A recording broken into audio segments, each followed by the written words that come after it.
드립니다. 주님의 십자가를 더 깊이 묵상하고 또 그 사랑을 쫓아가는 한 주간이 되길 원합니다. 예루살렘으로 성지순례를 가면은 바로 예수님께서 그 십자가를 지고 올라가셨던 비아 돌로로사 그 십자가의 길을 우리가 순례하면서 그 길을 쫓아가면서 주님의 사랑 그리고 그 고난에 대하여서 묵상하게 될 때가 있습니다. 우리가 생각하였던 것과 성지순례를 가서 보면 그 모양이, 그 모습이 조금 다른 것들을 우리가 실감하게 되어집니다. 영상에서 보면은 그 거친 언덕길을 주님께서 십자가를 지고 올라가시다가 쓰러지고 하는데, 사실은 그 길이 지금은 2000년이 지났잖아요.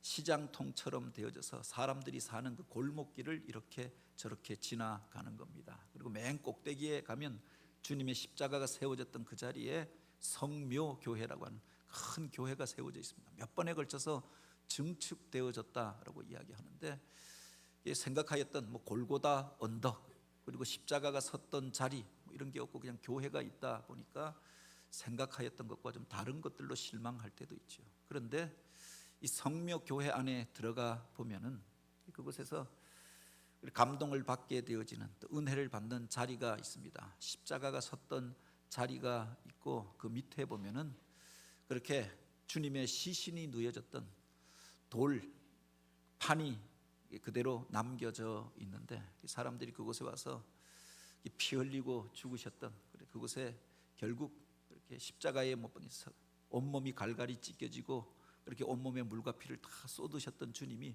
십자가 위에서 내려져서 이 돌 위에 시신이 누여졌었거든요. 근데 마치 그곳에 그 피의 흔적이 그대로 남겨져 있는 것처럼 붉게 붉은 빛을 띠고 있는 그 모습을 보면서 안타까움으로 그것을 만지고 또 묵상하며 기도하게 되어집니다. 그리고 또 한 가지 의식하게 되는 게 그 주님이 십자가가 섰던 그 자리, 그리고 주님의 시신이 누여진 그 모습들을 보면서 우리 하늘 아버지의 마음이 어떠했을까, 이런 것들을 생각하는데, 기도하면서 무엇인가 어떤 시선 같은 게 느껴지는 겁니다. 그래서 위를 쳐다보면 그 성묘교회 천창이 위로 창이 나 있는데, 그 모습이 마치 하나님의 눈, 하나님의 시선을 보여주는 것처럼 느껴지는 겁니다. 주님께서 아버지의 마음을 품고 또 오늘 우리의 죄를 담당하시고 고난을 당하시고 십자가 위에서 엘리 엘리 라마 사막다니 고통 가운데 절규하시는 그 주님의 모습을 지켜보는 하늘 아버지의 마음이 어떠했을까, 그것을 새삼 생각하게 되어지는 거죠. 오늘 우리가 내 사랑하는 자녀들이 그렇게 세상 가운데서 고난당하고 힘들고 어려운 과정을 겪게 되어졌을 때 안타까움으로 바로 그것을 바라보는 그 부모의 마음, 아버지의 마음이 느껴지는 자리더라라고 하는 겁니다. 그 주님을 향하여서 하늘 아버지께서 무엇라고 하셨을까? 주님께서 그 고난의 길을 걸어가기를 시작하였던 자리 가운데서 주님께서, 하나님이 바로 예수님에게 주셨던 말씀이 있습니다. 공생애의 그 출발점을 보통 예수님께서 요단강에 나아가서 바로 세례 요한에게 세례받는 장면으로 봅니다. 그 사명을 인식하고 그곳에 나아가서 죄가 없으신 그분이, 사실은 세례라고 하는 것은 죄에 대하여서 죽는 자리가 아닙니까? 그 죄인의 몸을 입으시고 저들을 구원하기 위하여 그 사역을 시작하면서 우리들과 같이 그 낮은 자리로 내려가시고 씻김 받는 자리로 내려가셨다, 죽기로 결심하시고 내려가신 것이다 라고 생각되어집니다. 물속에 들어갔다가 그렇게 올라오실 때 하늘로부터 들려왔던 음성이 있지 않습니까? 이는 내 사랑하는 아들이요 내 기뻐하는 자라. 예수님께서 하나님의 부르심 앞에 응답하면서 이제 이 사명의 길을 걸어가겠습니다 결단할 때 하나님께서 그것을 기뻐하시고 내 사랑하는 아들이요 내 기뻐하는 자라 인정하여 주십니다. 이때로부터 주님의 공생애가 시작되어지고 인류 구원의 사역이 시작되어졌던 거죠. 그리고 또 한 번 이 음성이 들려졌던 때가 있습니다. 우리가 사순절의 시작점을, 사순절이 시작하는 바로 그 전 주간을 가리켜서 산상변모주일이라고 이야기합니다. 우리 교회로 보면 교회 설립주일날 산상변모주의를 지났는데요. 주님께서 그 변화산 위에 올라갔을 때 영광스러운 모습으로 변모하십니다. 그 변모한 모습을 바라보면서 그 제자들이 황홀경 가운데 빠져 있을 때 하늘에서 그 음성이 들려오지요. 이는 내 사랑하는 아들이요 내 기뻐하는 자니 너희는 그의 말을 들으라 라고 이야기하십니다. 그리고 그때로부터 주님께서 이제 당신이 고난당하고 죽게 될 것을 말씀하시고 그 제자들을 이끌고 예루살렘을 향하여 올라가시기 시작하십니다. 그 걸어가신 길이 40일이었고 바로 그 올라가신 길이 십자가를 지기 위하여 올라가셨다라고 우리가 고백하기 때문에 그 십자가를 묵상하면서 사순절을 지킵니다. 고난이 기다리고 있는, 죽음이 기다리고 있는 그 길을 향하여 주님께서 걸어가셨던 그 모습을 바라보면서 주님께서 이는 내 사랑하는 아들이요 내 기뻐하는 자라 인정해 주셨던 거지요. 바로 그 속에 우리 하나님의 시선이 담겨져 있지 않습니까? 바로 그 아들을 희생하여서라도 오늘 우리를 사랑하시고 구원하시고자 하는 하나님의 아픈 마음이 담겨져 있고 여기에 순종하여서 주님께서 맡겨진 그 사명의 길을 걸어가는 그 주님을 하나님께서 기뻐하셨다라고 하는 거예요. 그런데 성경에 보면은 또 이런 칭찬을 받았던 또 한 사람이 있는 것들을 보게 됩니다. 내가 기뻐하는 자라, 내 마음에 합한 자라, 저를 통하여서 나의 뜻을 이루게 하겠다 하나님이 인정하시고 그 존귀한 사역을 맡겨주셨던 사람이 있는데 바로 오늘 우리가 읽은 이 성경에 보면은 바로 다윗이라고 하는 사람이 처음으로 등장하는 겁니다. 사도행전 13장 22절에 보면 이런 말이 나옵니다. 패하시고 다윗을 왕으로 세우시고 증언하여 이르시되 내가 이새의 아들 다윗을 만나니 내 마음에 맞는 사람이라 내 뜻을 다 이루게 하시리라. 하나님께서 약속하여 주십니다. 그 이전에 사울이 교만하여져서 처음에는 하나님 앞에 인정받고 하나님의 일을 맡고 나라를 다스리는 자가 이스라엘의 첫 번째 왕이 되어졌는데 왕이 된 이후에 교만한 마음이 들어가잖아요. 하나님의 법을 따르지 않습니다. 선지자의 충고를 듣지 않습니다. 자기 유익을 위하여 자기 마음이 이끄는 대로 행하다가 하나님의 영이 그를 떠나갔다라고 하였습니다. 결국 몇 번에 걸친 충고 가운데도 돌이키지 아니할 때 하나님께서 그를 패하시기로 결심하십니다. 그리고 사무엘에게 내가 택한 자에게 가서 바로 베들레헴의 이새의 집을 찾아가서 내가 택한 자에게 기름을 부으라 명하시는 장면을 오늘 성경에 기록하고 있는 거지요. 하나님께서 사울을 버리신 것을 알고 사무엘이 안타까워하잖아요. 그곳에서 사무엘이 슬퍼하니라 라고 했고 하나님께서도 그를 세우신 것을 바로 후회하였다라고 하셨습니다. 그래도 이스라엘 가운데서 제일 나은 사람이기 때문에 택하여서 기름 부어서 그 백성들이 왕을 원하고 우리에게도 왕을 세워달라라고 요청하여서 왕이 들어설 경우에 어떤 일들이 벌어질 것인가 그들에게 경고하고 그래도 그들이 원하면 세우라라고 하였는데 백성들의 소원을 따라서 그 중에서 제일 나은 사람, 제일 탁월한 사람 사울에게 기름을 부어서 왕으로 세웠습니다. 그런데 그가 왕이 된 이후에 하나씩 변하기 시작하였던 것 아닙니까? 그래서 하나님의 영이 떠나가게 되어졌던 거죠. 그 모습을 바라보면서 그를 세웠던 그에게 안수하여서 그를 축복해 주었던 사무엘의 마음이 찢어지는 것 같은 아픔을 느끼게 되어졌던 거죠. 낙담에 빠져 있는 그에게 언제까지 슬퍼하겠느냐 하나님께서 말씀하시고 바로 내가 택한 자에게 가서 기름을 부으라라고 말씀하십니다. 그래서 그가 베들레헴이라고 하는 고을로 찾아가게 되잖아요. 이새의 아들들을 만나게 되어졌던 겁니다. 그 아들들을 모았는데 그 첫 번째 아들 엘리압을 보니까 기골이 장대하고 왕이 될 상처럼 보여졌던 겁니다. 그래서 저가 대신하여 왕이 될 자인가 보다 기름을 부으려고 할 때 하나님께서 황급하게 이것을 막으시면서 하셨던 말씀이 바로 이것입니다. 바로 그가 아니라 그리고 그의 외모와 키를 보지 말라 단호하게 말씀하시고 내가 보는 것은 사람과 같이 아니하니 사람은 외모를 보거니와 나 여호와는 그 중심을 보느니라 라고 말씀하십니다. 하나님의 보는 것이 우리 인간들이 보는 것과 다르다라고 합니다. 때때로 우리가 그것이 제일 좋은 길이다라고 생각하여서 그 길로 갔습니다. 그것 때문에 실패하고 그것 때문에 낭패를 당하는 길이 얼마나 많이 있습니까? 그 사람이 가장 탁월한 사람이라 택하여서 세웠습니다. 그런데 그 사람 때문에 실망당하고 또 나라가 혼돈 가운데 빠져들게 되어지는 그런 경험들, 그런 일들도 있잖아요. 그래서 오늘 우리가 낙담할 때도 또 얼마나 많이 있습니까?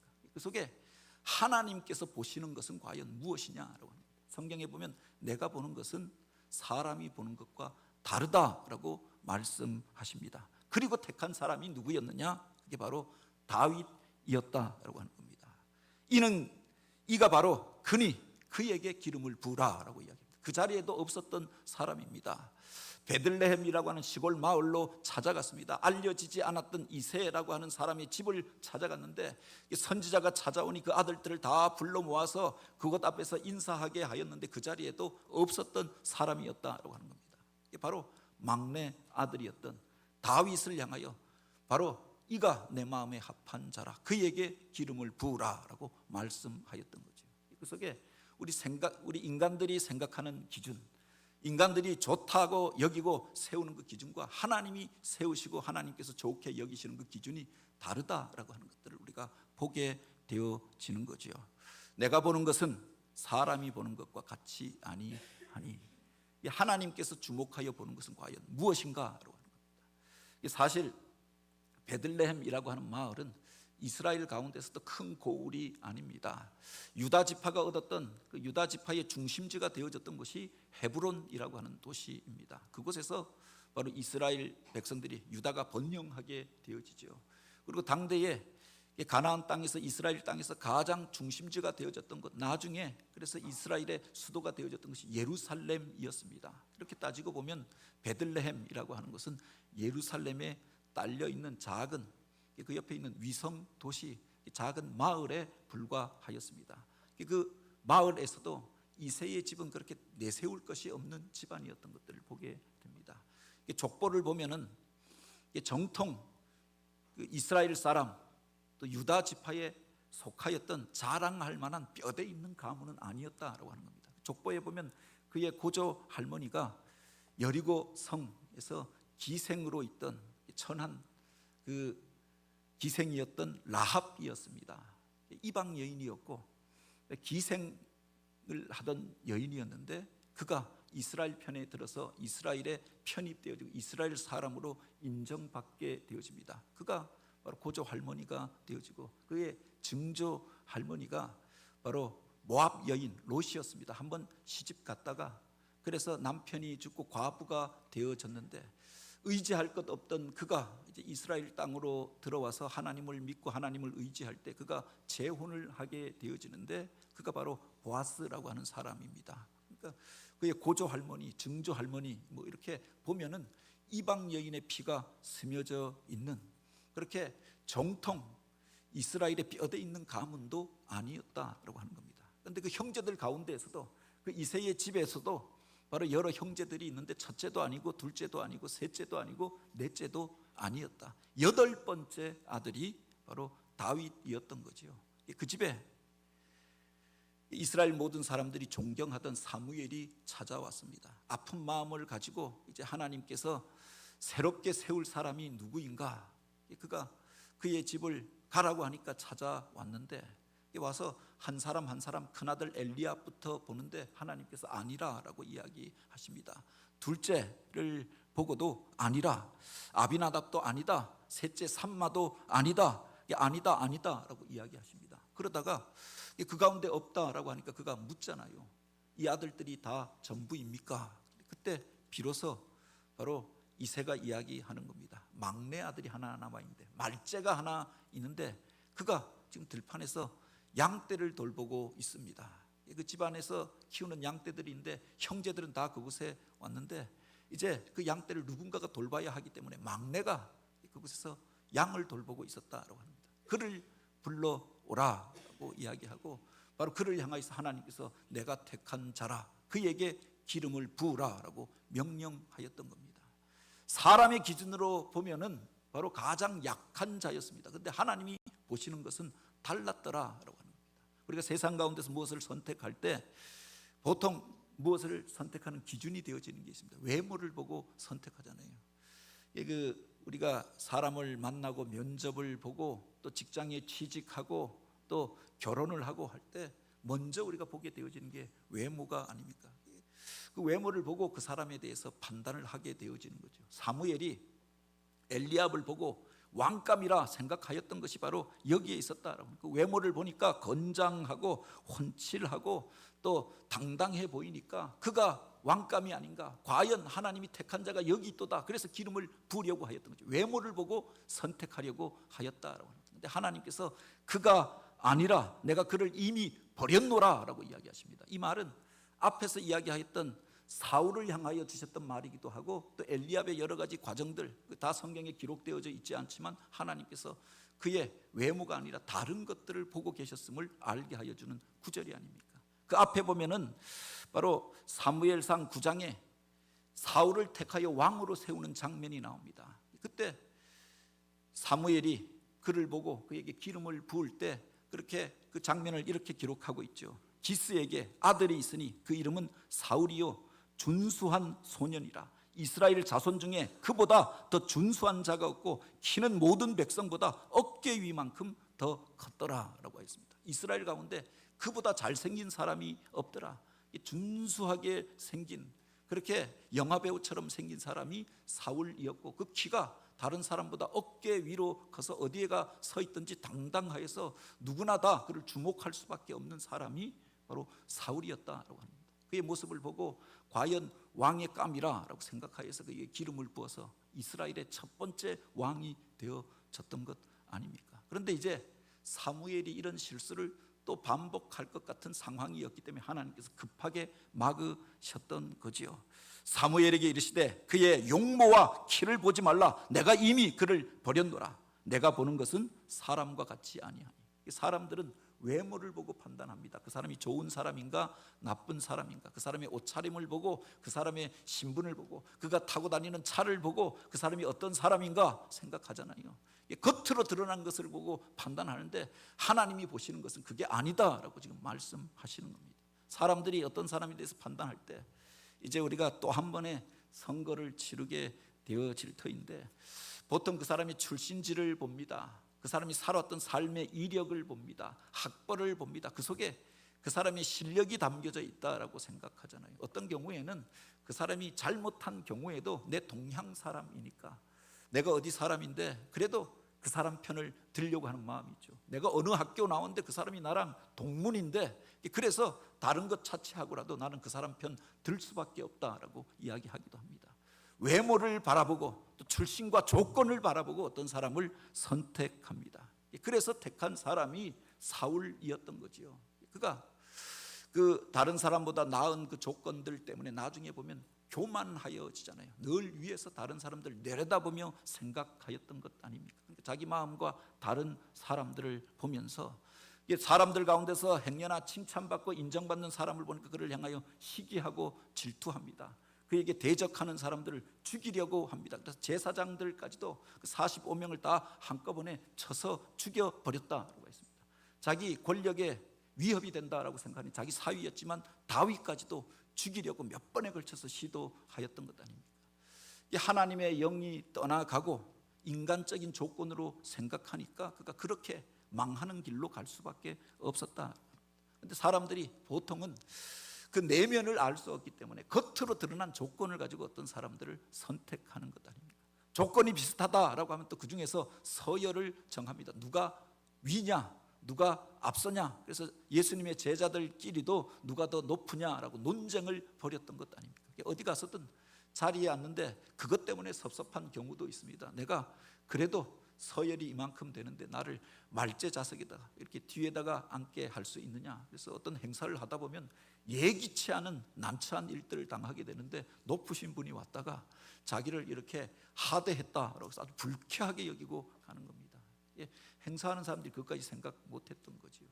목회자들의 모임에 가도 서열이 있습니다. 다 서열이 있는데 다 순서가 있는데 그렇게 그들 가운데서 순서를 정하여서 어떤 일들을 행하는 것 아닙니까? 그렇게 보면은 다윗이라고 하는 사람은 출신도 내세울 것이 없는 사람이었습니다. 외모도 대단한 것이 없었지요. 성장 과정 속에 보면은 그가 가장 어린 막내였기 때문에 큰 형이 가장 등치가 크고 또 그렇게 가족들 가운데서 인정받는 사람이었던 겁니다. 외모로도 내세울 것이 없는 그 사람이 아닙니까? 그 순서로 따지면은 그 형제들 가운데 가장 말째에 속한 막내 아들이었다라고 합니다. 그러니 바로 선지자가 그의 집에 왔을 때에도 그 자리에 끼지도 못하고 너는 가서 양떼를 돌봐라. 우리 집안의 양떼를 그렇게 그에게 맡기고 그 형제들이 다 오게 되어졌던 거죠. 아버지도 굳이 찾지 않던 사람, 형제들도 인정하지 않던 사람, 그렇게 대단한 것이 없었던 사람이 다윗이었다. 그런데 하나님의 보는 것이 달랐음에 대하여 이야기하는 것 아닙니까? 내가 보는 것은 사람이 보는 것과 같지 아니하니, 인간적인 조건으로 보면 그가 왕이 될 수 있는 조건이 아닙니다. 그 형제들 가운데 앞선 자리에 설 수 있는 처지가 아니었다라고 합니다. 그런데 하나님께서 중요하게 보셨던 것이 있지 않습니까? 아직 막내가 남았는데 라고 하였습니다. 작은 자였기 때문에, 보통 작은 자가 부모에게 더 사랑을 받는다라고 이야기합니다. 부모가 자식들을 키우는데 큰아들은 그래도 이제 장성해서 자기 밥벌이하고 살고 있으니까 무엇을 해도 맡기면 든든하니까. 그런데 막내 아들을 보면 늘 어리게 보는 겁니다. 그래서 애처로운 마음이 있잖아요. 부모애가 더 마음을 기울이는 자식들이 있더라라고 하는 겁니다. 그러니까 제일 약한 아들을 보면은, 약한 자식을 보면은 늘 마음이 안타까움으로 그를 생각하게 되어지는 것 아닙니까? 그 형제 가운데 가장 약하였기 때문에 하나님의 마음이 더욱 그를 향하게 되어졌다. 성경에 보면 하나님은 약한 자들의 하나님이시고 과와 나그네의 하나님이라고 했습니다. 약한 자들을 긍휼히 여기시고 바라보시는 주님의 마음을 바로 이 율법의 구절들을 통해서도 보게 되죠. 그리고 반대로 생각하면은 가난하다고 다 주님이 좋아하고 약하다고 다 주님이 택하는 것이 아니라, 가난하기 때문에 주님을 더욱 의지하는 자, 약하여져 있을 때 더욱 주님을 의뢰하는 그 사람을 주님께서 귀중히 여기시는 줄 믿으시기 바랍니다. 다윗이 그 형제들 가운데 가장 약한 자였기 때문에 더욱 하나님을 의지하였습니다. 들판에 혼자 남겨져서 자기 힘으로 그 양떼를 돌보고 또 자기의 맡겨진 그 목장을 지킬 수가 없었기 때문에 더욱 하나님을 의지하고 또 의뢰하고 기도하게 되어졌던 것 아닙니까? 그의 그 기도문들이 시편에 줄줄이 담겨져 있잖아요. 그 다음 장에 보면은 다윗이 이제 역사의 전면에 나서는 장면을 기록하고 있습니다. 블레셋이 쳐들어와서 골리앗이라고 하는 장수가 그 앞에 져서 거구의 몸을 가지고 철갑으로 두르고 배틀채만한 그런 창날을 들고서 이스라엘을 모욕합니다. 너희들 가운데 나와 싸워서 이길 수 있는 자가 나오라. 그리고 너희가 믿는 하나님이 어디 있느냐? 하나님을 조롱하고 이스라엘을 모욕합니다. 그런데 아무도 나서는 자가 없었다라고 합니다. 그 거구 앞에 싸워서 힘으로 이길 만한 사람이 없었던 것 아닙니까?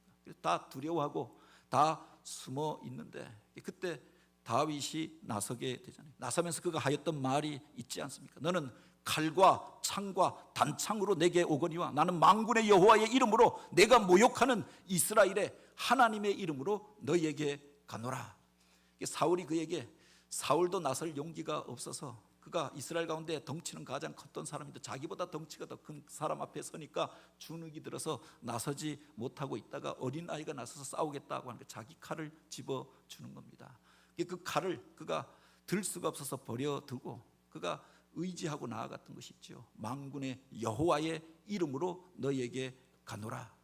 다른 사람들은 칼을 의지하고 창을 의지하고 육신의 힘을 의지하고 그래서 싸우려고 하니까 용기가 없고 싸울 그렇게 힘이 없었지만 그가 하나님을 의지하고 나아가서 그를 넘어뜨리고 승리하면서 이스라엘을 구원하는 일들을 담당하게 되어졌던 거죠.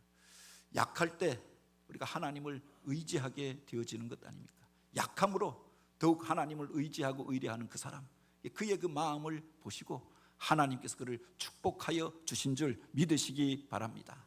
우리가 어느 순간에 하나님을 만나느냐, 우리 마음이 가장 가난하여져 있을 때 하나님을 더욱 의뢰하게 되어지는 거죠. 심령이 가난한 자는 복이 있나니 천국이 저희 것임이라 라고 하였습니다.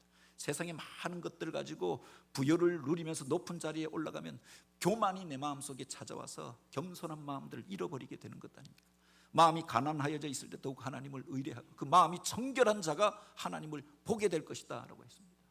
다윗이 가장 약한 자였기 때문에 하나님이 들어서 쓰시게 되어졌던 거죠. 약한 자였기 때문에 하나님을 더욱 의지함으로 하나님 앞에 쓰임받게 된 줄 믿으시기 바랍니다. 또 한 가지 주목하여 볼 수 있는 단어가 있는데 그 뒤에 보면 그가 양을 지키나이다 라고 이야기하고 있는 겁니다. 이제 선지자가 그의 집에 왔다라고 하니까 한번 평생에 그 사무엘이라고 하는 그 위대한 종을 보는 것, 이스라엘 사람들에게도 은혜가 되지 않았겠느냐라고.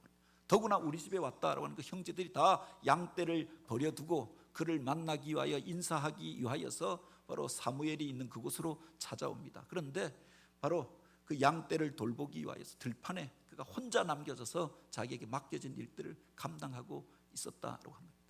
맡겨진 사명 감당하고 힘들고 어려웠지만 그래서 섭섭하다 불평하지 아니하고 자기 일에 최선을 다하던 그 사람, 그를 하나님께서 귀히 여기셨다라고 합니다.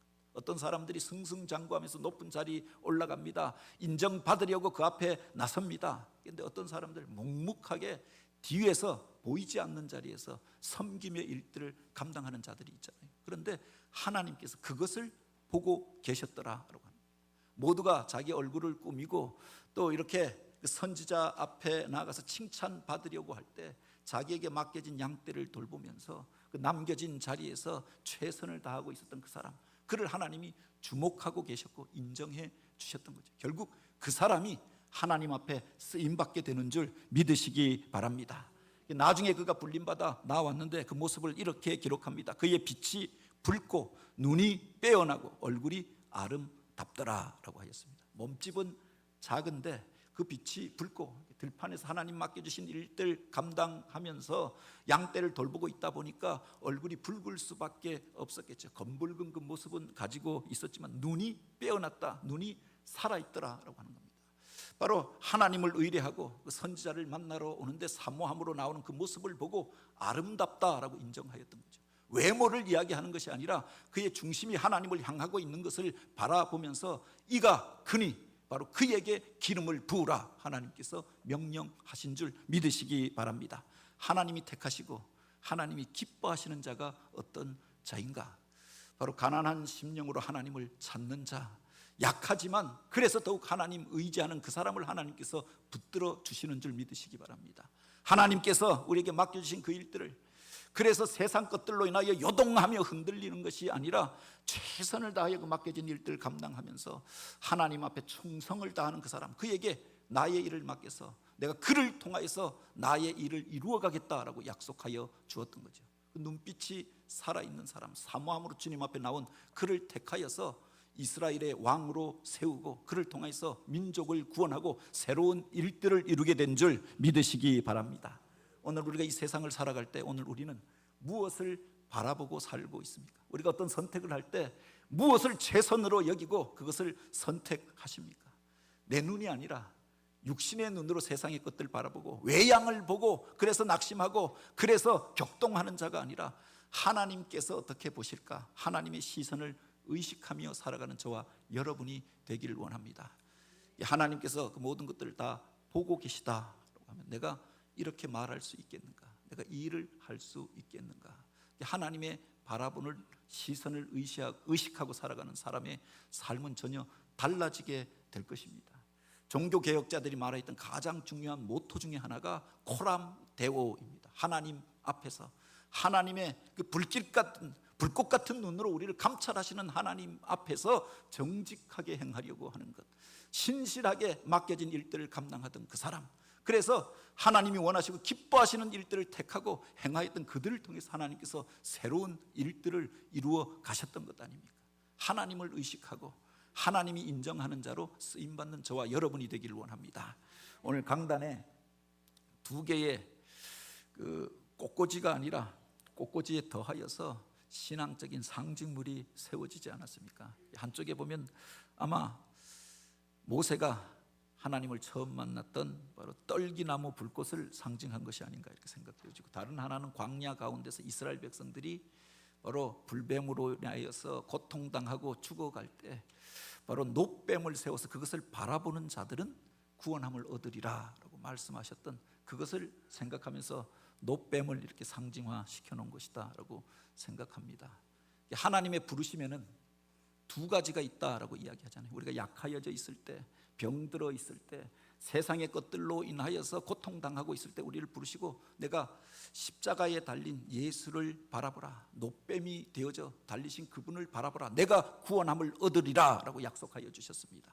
구원을 향한 부르심이 있다라고 합니다. 힘들고 또 어렵고 혼란스러운 자리 가운데서, 또 질병으로 인하여, 물질의 문제로 인하여 고통당하는 자리 가운데 오신 분들이 있습니까?